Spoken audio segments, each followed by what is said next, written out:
हाँ जी, नमस्कार आपको। हमारा टॉपिक चल रहा था केमिकल काइनेटिक्स और इसमें हमने रेट ऑफ रिएक्शंस को कंप्लीट पढ़ लिया था और इसी में हमारे क्वेश्चन न्यूमेरिकल्स चल रहे थे।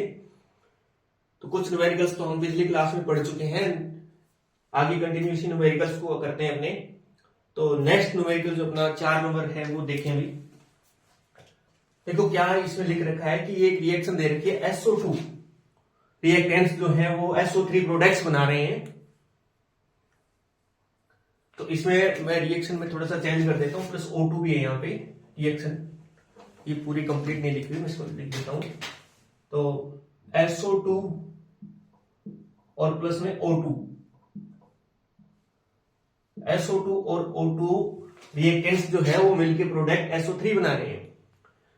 तो यहां पे देखो इस क्वेश्चन में SO2 के गायब होने की रेट दे रखी है। SO2 के गायब होने की रेट दे रखी है 128 ग्राम लीटर इनवर्स सेकेंड इनवर्स, और हमसे पूछा गया है SO3 के बनने की रेट। तो इसमें देखो भी एक ध्यान देने वाली बात यह कि इसमें जो SO2 के गायब होने की रेट दे रखी है वो ग्राम में दे रखी है, ग्राम लीटर इनवर्स सेकेंड इनवर्स में दे रखी है। और हमें ये पहले मोल में इसको कन्वर्ट करेंगे, इस रेट को मोल में कन्वर्ट करेंगे और मोल से फिर वापस SO2 के बनने की रेट में इसको ग्राम में कन्वर्ट कर देंगे। तो देखो इसमें 4 ऑप्शन दिए गए हैं। पहला option 20 gram litre inverse second inverse, second अपना 40 gram litre inverse second inverse, और तीसरा 80 gram litre inverse second inverse, और चौथा जो अपना वो 160 gram litre inverse second inverse. तो इस तरह के सवाल को कैसे हल करते हैं समझते हैं।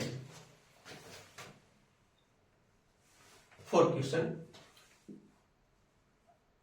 SO2 और प्लस में O2 रिएक्टेंट्स रिएक्शन करके SO3 प्रोडक्ट है। यहां पे हम क्या करते हैं, सबसे पहले रेट ऑफ रिएक्शन को निकालते हैं। रेट ऑफ रिएक्शन को लिखेंगे और उसके बाद में फिर अपने SO3 के बनने की रेट निकालेंगे। तो देखिए भी rate of reaction equal SO2 के गायब होने की रेट है ना, इसके रिस्पेक्ट में लिखें।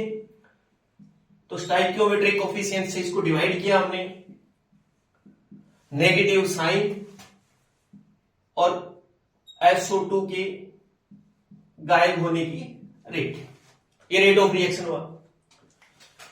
ये जो SO2 के गायब होने की रेट है ये हमें क्वेश्चन में दे रखी है, ये वाली, ये 128 ग्राम लीटर इनवर्स सेकेंड इनवर्स। तो वो वैल्यू यहां पे पुट करेंगे तो हमारा रेट ऑफ रिएक्शन आ जाएगा। देखो भी 1/2 इंटू ये हमें कितनी दे रखी है 128 ग्राम लीटर इनवर्स और सेकेंड इनवर्स में दे रखी है। जब 2 का भाग लगाएंगे तो ये रेट ऑफ रिएक्शन जो अपना वो कितना निकल के आएगा 64। तो रेट ऑफ रिएक्शन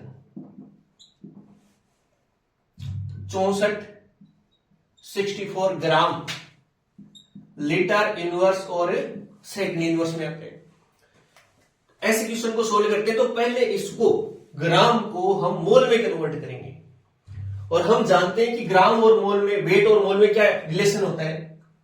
तो देखिए अभी मोल इक्वल क्या होता है, मोल इक्वल होता है weight by molecular weight, weight बटे में मोलिक्यूलर वेट होता है। तो हमें यहां पे मोल निकालना है, वेट हमें दे रखा है, वेट हमें कितना दे रखा है 64 ग्राम, 64 ग्राम। मोलिक्यूलर वेट क्योंकि बात किसकी चल रही है SO2 की, और SO2 का मोलिक्यूलर वेट 64 ही होता है। SO2 देखो भी सल्फर का 32, एक ऑक्सीजन का 16 इंटू 2 तो कितना आता है ये 64। तो 64 से इसको डिवाइड करेंगे, वेट को 64 से डिवाइड करेंगे तो 1 मोल आ जाएगा। तो यहां पे जब मोल की बात आती है तो मोल जो आता है हमारा कितना आता है 1 मोल। तो देखिए भाई, इसको हम मोल में लिखेंगे, रेट ऑफ रिएक्शन को मोल में लिखेंगे तो कितना आ जाएगा 1 मोल लीटर इनवर्स और सेकेंड इनवर्स। जब हमें रेट ऑफ रिएक्शन मोल में हमें पता चल गया तो अब हम SO3 के बनने की रेट लिखेंगे। तो देखो भी, SO3 के बनने की रेट, SO3 के बनने की रेट को कैसे लिखते हैं?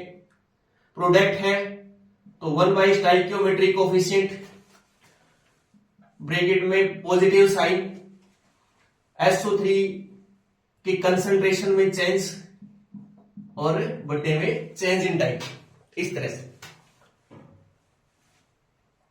तो ये रेट ऑफ रिएक्शन और इसमें रिलेशन देखेंगे पहले। SO3 के बनने की रेट, तो हम जानते हैं कि रेट ऑफ रिएक्शन को प्रोडक्ट के रिस्पेक्ट में हम कैसे लिख पाएंगे? देखो भी, rate of reaction equal product, ये यहां पे थोड़ा सा हमें ध्यान रखना है, SO2 के बनने की रेट में स्टाइकियोमेट्रिक कोफिशिएंट का कोई रोल नहीं होता। ये हमने थोड़ा सा लिख दिया, इसको ध्यान में रखना है। SO3 के बनने की जो रेट होती है उसमें स्टाइकियोमेट्रिक कोफिशिएंट को नहीं लिखा जाएगा, ये हम बार बार पढ़ चुके हैं। तो अब रेट ऑफ रिएक्शन को प्रोडक्ट के रिस्पेक्ट में लिखेंगे, तब यहां पे हम क्या लिखेंगे? स्टाइकियोमेट्रिक कोफिशिएंट से इसको डिवाइड करेंगे। तो प्रोडक्ट के बनने की रेट, तो ये SO3 की कंसंट्रेशन में चेंज और टाइमिंग चेंज। और हम ये भी जानते हैं कि स्टाइकियोमेट्रिक कोफिशिएंट यहां पे कितना दिया हुआ है। तो स्टाइकियोमेट्रिक कोफिशिएंट जो है वो यहाँ पे 2 दिया हुआ है। देखो, ये इसको अपने करेंगे ना, संतुलित करेंगे तो यहाँ पे 2 आएगा, तो ये हमें थोड़ा ध्यान रखना है 2। तो स्टाइकियोमेट्रिक कोफिशिएंट यहाँ पे कितना दिया हुआ है 2। तो इस स्टाइकियोमेट्रिक कोफिशिएंट की जगह हम क्या लिखेंगे? 2 लिखेंगे। तो ये रेट ऑफ रिएक्शन आ गया हमारा। अब देखो भी, रेट ऑफ रिएक्शन दिया हुआ है ना, रेट ऑफ रिएक्शन हमने दिया हुआ, क्या हमने निकाला है? कितना निकाला है? 1 mole litre inverse second inverse. तो वो वैल्यू यहां पे पुट करेंगे। तो इसको मैं थोड़ा घुमा के लिख दूं। पहले हम लिखेंगे SO3 के गायब होने की रेट, तो SO3 की कंसंट्रेशन में चेंज और टाइम में चेंज इक्वल, ये 2 इसके मल्टीप्लाई में आ जाएगा रेट ऑफ रिएक्शन के, तो 2 इंटू रेट ऑफ रिएक्शन। अब रेट ऑफ रिएक्शन हम निकाल चुके हैं, इंटू 1 मोल लीटर इनवर्स और सेकेंड इनवर्स। तो ये हमारा कितना आ गया? 2 मोल ही आ गया, लीटर इनवर्स और सेकेंड इनवर्स। तो SO3 के बनने की जो रेट आ रही है हमारी, कितनी आ रही है? 2 mole litre inverse second inverse, ये आ रही है। लेकिन हमसे जो पूछा गया वो किसमें पूछा गया है? ग्राम में, ग्राम में पूछा गया है। तो हम क्या करेंगे? इस 2 मोल को ग्राम में कन्वर्ट करेंगे। तो मोल को जब ग्राम में कन्वर्ट करते हैं तो फॉर्मूला हमारे पास है, हम जानते हैं मोल इक्वल क्या होता है? Weight by molecular weight. तो हमें तो वेट निकालना है यहां पे, तो वेट इक्वल क्या हो जाएगा? Mole into molecular weight, mole into molecular weight. Mole हमें यहां पे दिया हुआ है 2 मोल इंटू मोलिकुलर वेट। यहां पे किसके मोलिकुलर की वेट की बात करेंगे? SO3 की। तो SO3 का मोलिकुलर वेट कैसे निकालेंगे? सल्फर का 32 होता है और एक ऑक्सीजन का 16 तो यहां पे 3 से इसको मल्टीप्लाई करेंगे तो ये कितना आ जाएगा? 80 आ जाएगा। तो 2 इंटू 80 तो वेट यहां पे आता है 160 ग्राम, 160 ग्राम। तो वो वैल्यू यहां पे हम रखेंगे। तो हमारा ग्राम में रेट ऑफ इसके गायब बनने की रेट आ जाएगी। तो 2 इंटू 8, हाँ ये ग्राम में 160 आए हुए हैं, 160। तो 2 उसको हमने वही कैलकुलेशन कंप्लीट कर ली। तो 160 ग्राम लीटर इनवर्स और सेकेंड इनवर्स में हमारा आंसर आ गया। तो ग्राम में तो SO3 के बनने की रेट ये आएगी 160 gram litre inverse second inverse, और मोल में देखें तो 2 मोल लीटर इनवर्स और सेकेंड इनवर्स। तो हमारा आंसर हो जाएगा बी। तो इस तरह से हमने ये क्वेश्चन किया। नेक्स्ट क्वेश्चन हमारा ये है, इसको सोल्व करते हैं। ये इसको क्लियर कर देते हैं।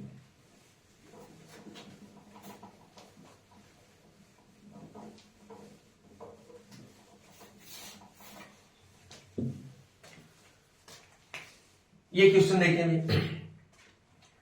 इस क्वेश्चन में क्या दे रखा है, रेट ऑफ रिएक्शन लिखी हुई है।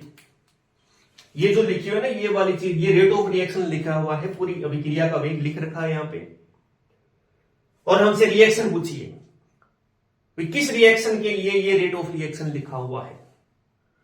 क्वेश्चन हमारा क्या है,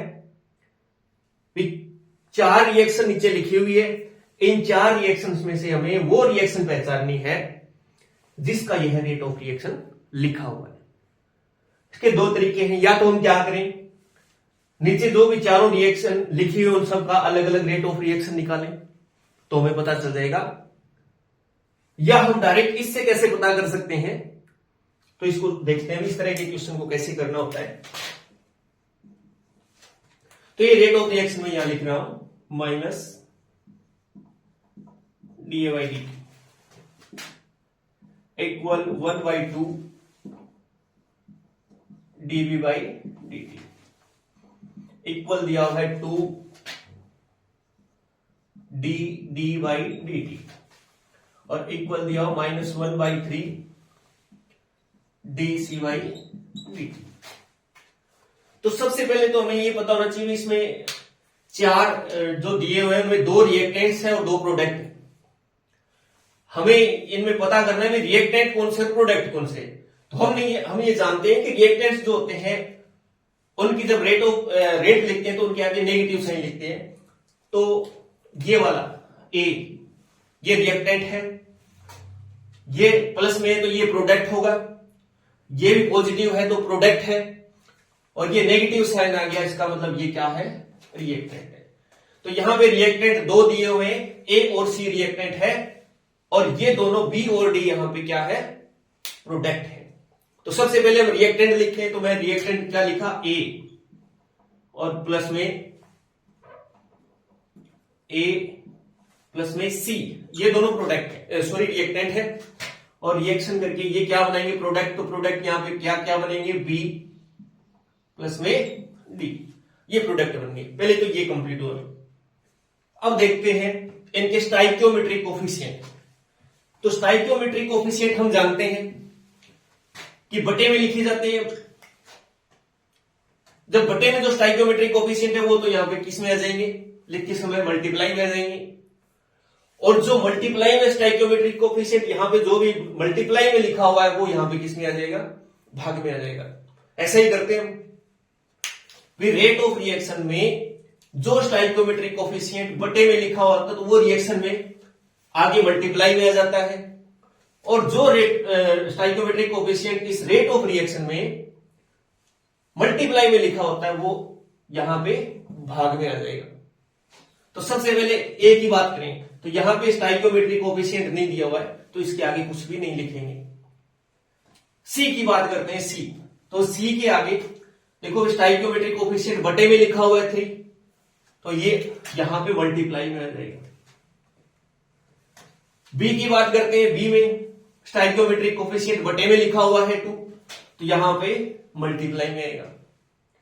डी की बात करते हैं, डी में देखो भी यहां पे स्टाइकियोमेट्रिक कोफिशिएंट मल्टीप्लाई में लिखा हुआ है, और जब रेट ऑफ रिएक्शन में स्टाइकियोमेट्रिक कोफिशिएंट मल्टीप्लाई में हो तो रेट रिएक्शन लिखते समय वो भाग में आ जाएगा। तो देखो यहां पे कैसे लिखेंगे, 1/2 डी। अब देखो स्टाइकियोमेट्रिक कोफिशिएंट को कभी भी ऐसे नहीं लिखते बटे में, है ना। तो इस रिएक्शन को हम और ज्यादा संतुलित कर सकते हैं। संतुलित कैसे करेंगे, इस बटे के 2 को मुझे हटाना है तो मैं क्या करता हूं, इस पूरी रिएक्शन को 2 से मल्टीप्लाई कर दूं, है ना। या तो मतलब ये वाला हमें आंसर दिया हुआ नहीं है, यहां पे इन चारों में ऑप्शन नहीं है, तो फिर मैं क्या करूंगा, इस बटे को हटाने के लिए इस पूरी रिएक्शन को हम 2 से मल्टीप्लाई कर देंगे। तो पूरी रिएक्शन को 2 से हमने मल्टीप्लाई कर दिया। जब 2 से मल्टीप्लाई करेंगे तो देखो यहां पे भी 2 2 आ जाएगा, ए के आगे 2, प्लस में इस 3 को 2 से मल्टीप्लाई करेंगे तो 6 सी इक्वल 2 को 2 से मल्टीप्लाई करेंगे तो 4 बी, और प्लस में देखो 2 से 2 कैंसिल हो जाएगा तो डी। तो ये हमारा आंसर आ जाएगा, ये वाला आंसर हमारा होगा। तो इन चारों में देखिए आंसर कहां पे मैच करता है, ये वाला 2A 6C 4B और डी। तो हमारा आंसर ये आएगा डी नंबर। तो इस तरह से जब रेट ऑफ रिएक्शन दिया होता है तो उसकी हम रिएक्शन भी लिख सकते हैं। या दूसरा तरीका हमारा ये भी है कि इन सभी की अलग अलग से हम रेट ऑफ रिएक्शन लिख के देखें तो भी हमारा आंसर आ जाएगा। अब नेक्स्ट क्वेश्चन पे चलते हैं, अपने नेक्स्ट क्वेश्चन से।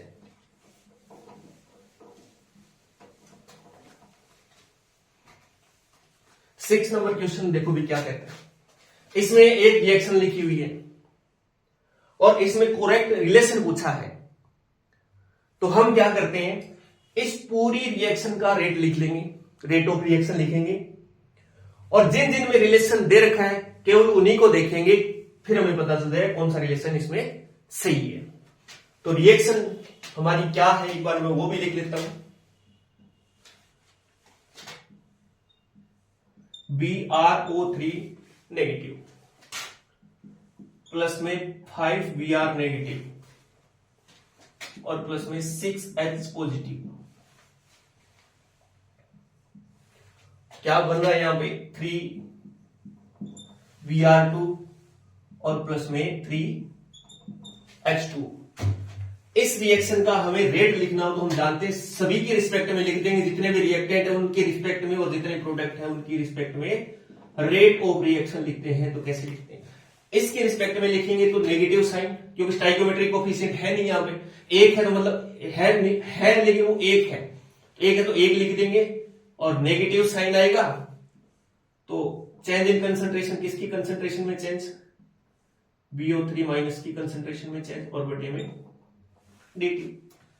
इसके रिस्पेक्ट में लिखेंगे तो स्टाइकियोमेट्रिक कोफिशिएंट 5 है तो 5 से इसको भाग दे दिया, नेगेटिव साइन, तो Br नेगेटिव की कंसंट्रेशन में चेंज और चेंज इन टाइम। फिर हाइड्रोजन के रिस्पेक्ट में लिखें तो स्टाइकियोमेट्रिक कोफिशिएंट 6 और ब्रैकेट में नेगेटिव साइन, H पॉजिटिव की कंसंट्रेशन में चेंज और चेंज इन टाइम। अब Br2 की रिस्पेक्ट में लिखें तो 1/3 पॉजिटिव साइन क्योंकि प्रोडक्ट है, और किसकी कंसंट्रेशन में, Br2 की कंसंट्रेशन में चेंज और चेंज इन टाइम।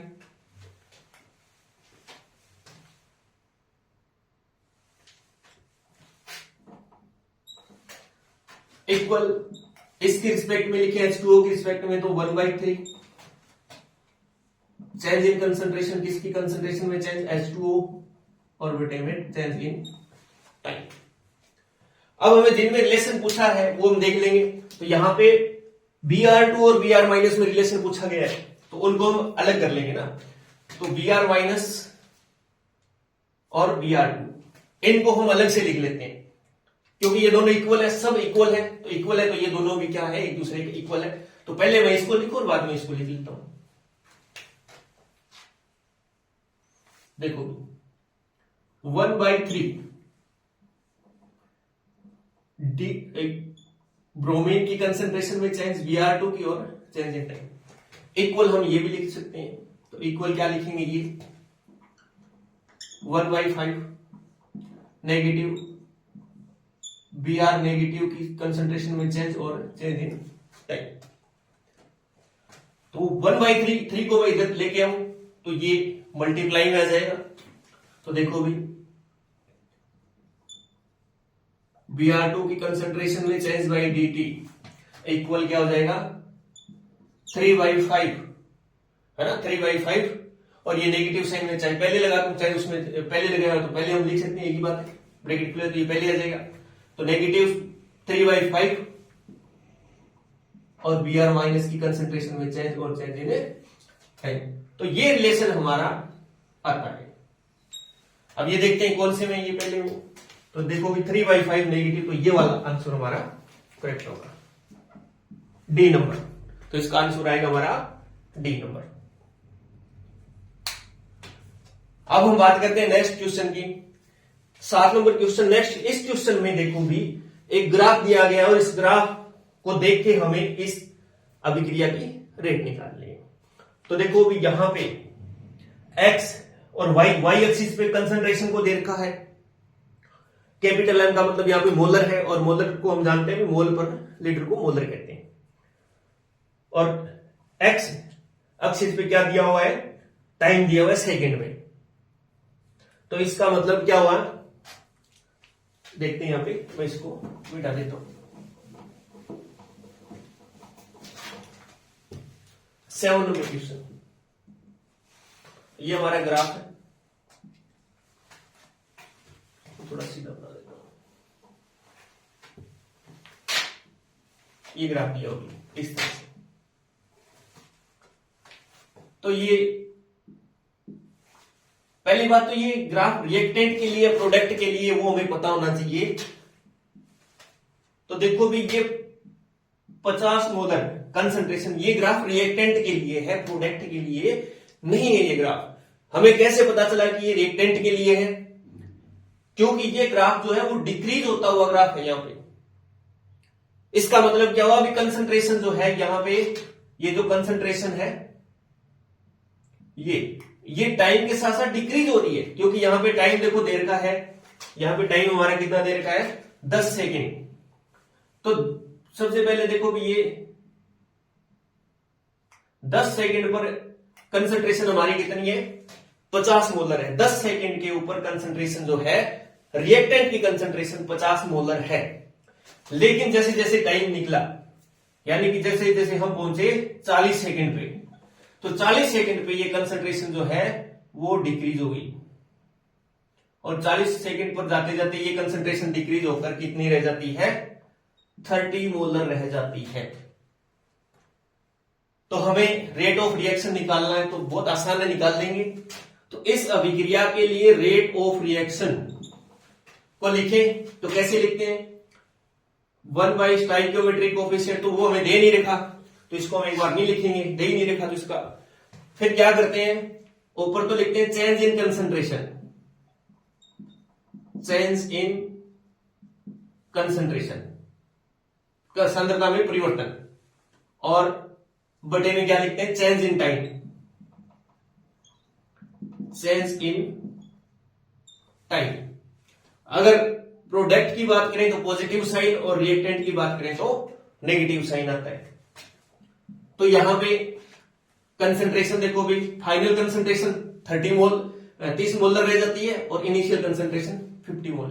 तो अपने क्या करेंगे, 30 में से 50 को घटा देंगे, बटे में चेंज इन टाइम। तो टाइम में कितना चेंज हो रहा है, फाइनल टाइम 40 सेकेंड और इनिशियल टाइम 10 सेकेंड, तो 40 में से 10 को घटा देंगे। क्योंकि ये रिएक्टेंट की रिस्पेक्ट में रेट ऑफ रिएक्शन हम लिख रहे हैं, तो रेट ऑफ रिएक्शन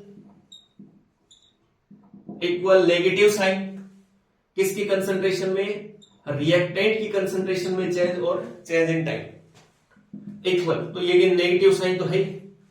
अब 30 में से 50 जा रहा है, मतलब नेगेटिव साइन बड़ा है, नेगेटिव, तो हम क्या लिखेंगे, 20 बचा ना, तो 30 नेगेटिव के 20 और बटे में 30, 2/3, तो 2/3 मोल पर सेकेंड है ना, तो रेट है, तो मोल लीटर इनवर्स और सेकेंड इनवर्स। तो इस रिएक्शन की, इस ये जो ग्राफ दे रखा है, इसका जो रेट ऑफ रिएक्शन आता है वो आएगा हमारा 2/3। इसको मोलर लिखें तो कैपिटल है, तो मोलर सेकेंड इनवर्स, ये हमारा आंसर आता है।